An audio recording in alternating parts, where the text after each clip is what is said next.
The year was 476 CE. Ostrogothic King Odoacer stands before Emperor Romulus Augustulus. The reign of the emperor was over, and with him the Western Roman Empire. With the empire's end, the land was clear for Germanic rule. King Odoacer now took the throne, beginning the rule of the Ostrogothic Kingdom of Italy. All was lost for Rome, or so it seemed.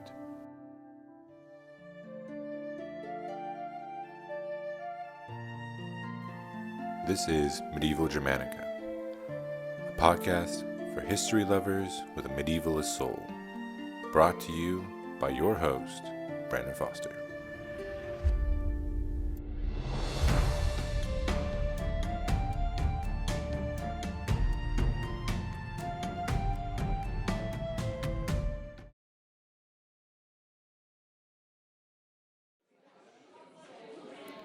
Far away stood another ruler.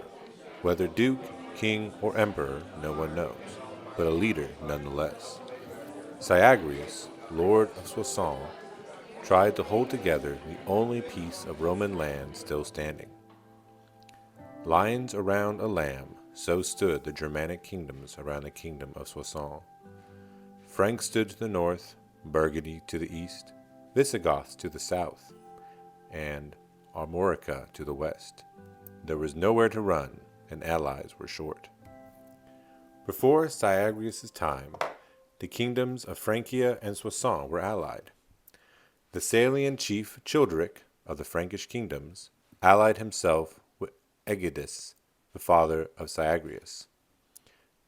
Childeric's son took up the alliance upon his father's death, but his son, Clovis, was not content with regional power.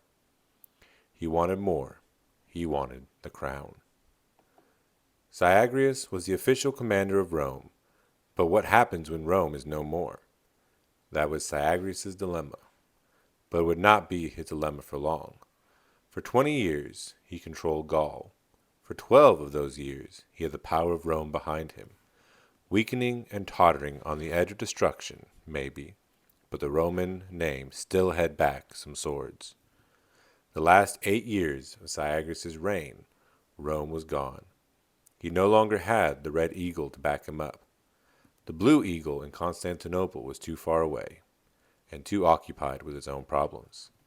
Syagrius was alone, adrift in a sea of potential enemies. Enemies that would strike in 486. Childeric passed away in 481. His son would be appointed chief of the Salian Franks, and for the first 5 years, Syagrius was safe. Clovis, or Clovis, was too busy uniting the Franks. By 486, the time had come to claim the kingdom of Soissons for the Franks. Being the greater part of Gaul, Soissons was prime land, and Clovis wanted it.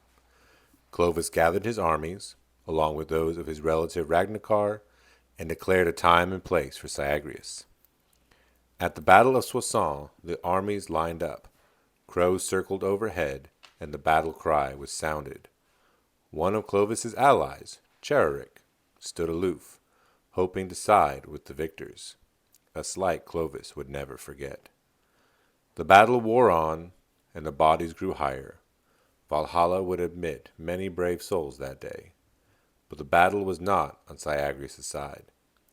With the battle slowly turning towards the Franks, Syagrius chose life over leadership and fled the battlefield. But this was not his end. With the battle won, Clovis returned home, bloody, aching, but proud of his achievement. Syagrius shortly arrived in the land of the Visigoths, hoping to find refuge.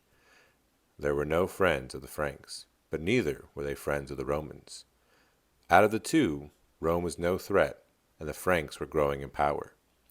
It seemed that Alaric, king of the Visigoths, believed Clovis' threat of invasion and imprisoned Syagrius in Toulouse before handing him over to the Frankish king. The former leader of the last Roman province, probably the last king or emperor of the West, met his final end with a dagger in the dark. Gregory of Tours, the main chronicler of these events, wrote that Syagrius was killed by an assassin, potentially ordered by Clovis himself.